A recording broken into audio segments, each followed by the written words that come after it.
Children, in the last video, I have explained you what is MS Word. MS Word is a word processor.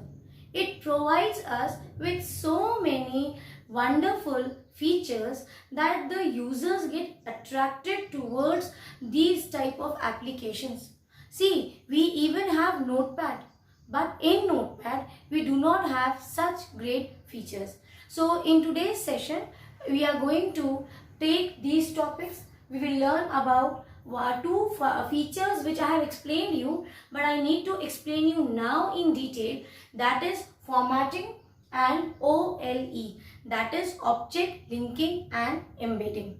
Apart from that, children, the last topic of this is going to be very interesting, because if you remember last year, those who were with me in C and D, they remember there was a question of warping and wrapping.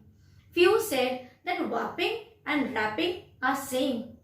I smiled and I told you it's different. So how is that different? What makes it different? That we will be discussing in the last phase of this session. So let us start with the feature of MS Word, that is formatting. Now formatting means, I told you, you have created a text. Take for example, even when you submit your projects, what is the first thing, children? You write your project work, and then after completing, then you realize that you have to highlight or color or put some background color. That is called as formatting.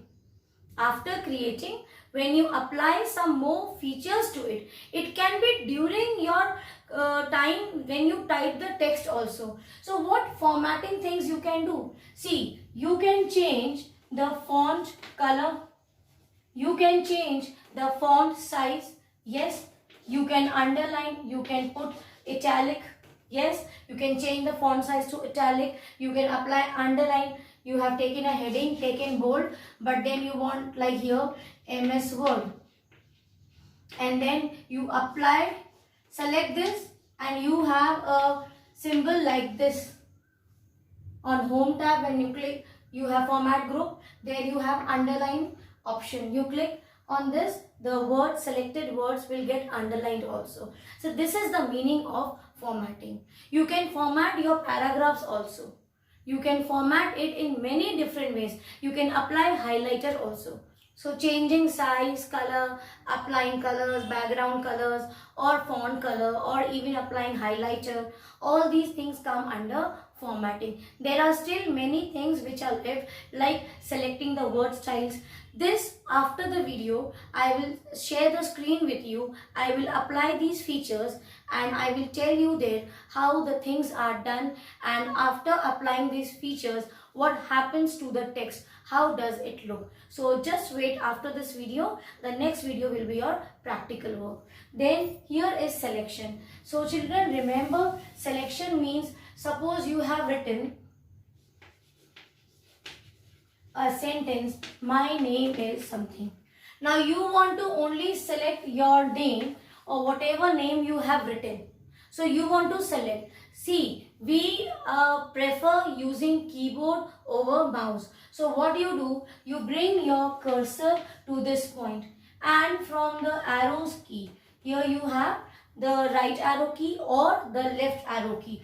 These two keys are, children, used for single selection of character. When you want to select each character, single character selection, so you will use these arrow keys, but with the help of shift key. So what you have to do, you bring your cursor to this point, press shift from one finger, and from the one finger keep on pressing the right arrow key till you want the text to be selected, and then release your finger. You will see the length whatever you have selected. Then you can, after selection, apply the features. Suppose you want to change the font color, style, size, color, whatever you want, you can do from that. So that was single character selection. Same way, suppose you have written 10 lines and you want to select 4-5 lines from that.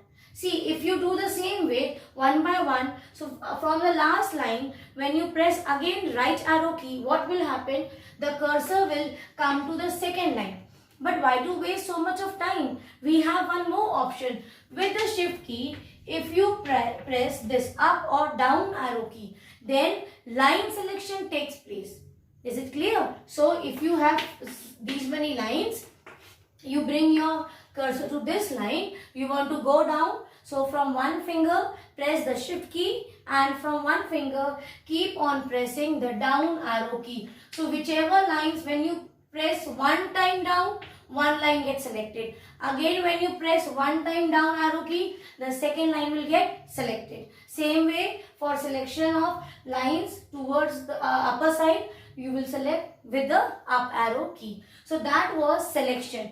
Here was single and multiple. But in both the things, children, one thing was common, that here we were doing the adjacent selection. Now what do you mean by adjacent selection? Take for example, here I have written hello.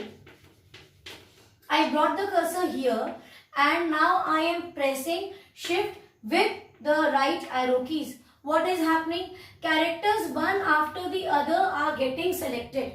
But I want to format in such a way that only my E and O gets selected. So that is not adjacent. Adjacent means neighborhood. Yes, but I don't want H. I want only E and O. So for non-adjacent selection, we always use the key which is called as control key. So this time with control key here, we do not use the arrow keys. Now you have to take the help of your mouse. So what you do, you bring your cursor to suppose H you want. You bring your cursor here. From one finger you press the control key and select with mouse H. Don't release the finger from control key. Then again come to E, or it is adjacent, you want L. Again come to L and select from mouse. Now also don't release the control key. Throughout the non-adjacent selection, you will finally release the finger from the control key. Then bring it on O. Now you will see 3 characters got selected. Then release your finger. Then after selection, whichever application you want to color it, change the size, etc. you can do that. This is for non-adjacent selection. This is for character also, and this is for line also. And you know one more interesting thing where you can use it. See children, on desktop, many people have a habit of saving it on desktop, and after some time you don't want those icons. So you just try to do the same thing with shift key. All the adjacent icons will get selected, but you only want few icons from the entire desktop to get selected, and then you want to delete it or you want to copy it to some other folder. So for that you will use control key plus your mouse selection will be better. Okay, now children, we have done the selection, we have learned about the formatting. What about paragraph alignment? Children, in paragraph alignment, we have 4 types of alignments. One is right alignment, left alignment, justified and center. Look at this. If I say right alignment, you will see your text will start from right and it will be like this. Is it clear? So the margin this time is from right. If you take left, left is the by default selection. When you type, your text starts from the left. That means our margin is the left. Now, if I say justified, in justified children, what happens? You will see equal margin is left from the right and from the left hand side.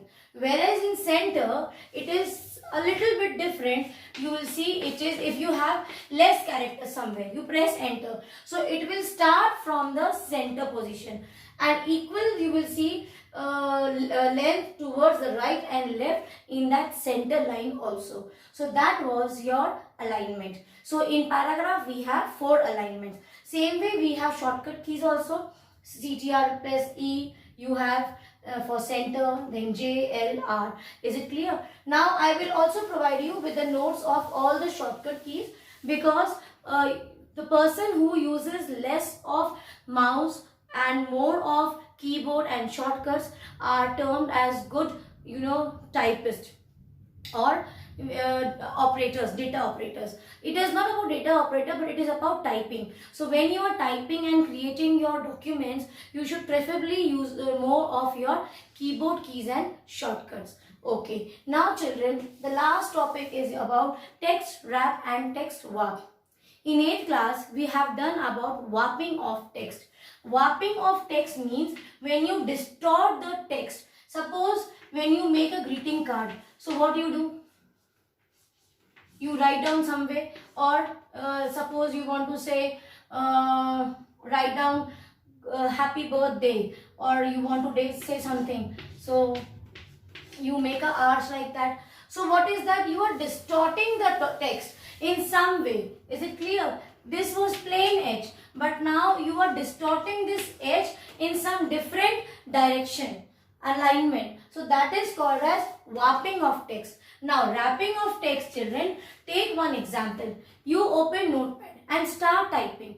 When you start typing, if you keep on typing and suppose you reach the end point, margin of that page, still you type, you will see nothing is there in the second line and it is hidden. You don't know where it has gone, whether you were actually typing or not. So what is happening? It is not wrapping to this margin point. Rather, it exceeds to that point and moves behind the screen. So you have behind the screen means there is something else. Definitely the page is wide enough. So you can check it from these horizontal scroll bars. You shift towards this area. Now this screen will be visible and the remaining text you can see. This is called as non-wrapping. In Word, we have a very great feature, and by default that is called as wrapping of text. So what happens after your margin, if still you have more lines or words to type, you keep on typing, user do not know also, and automatically the words or character will come to the second line. So children, all this what I have explained you. Now in the next video, you will be getting the practical work. I will be sharing my screen with you and then you see how the changes are done. God bless you children. Here we have completed chapter 8. God bless you.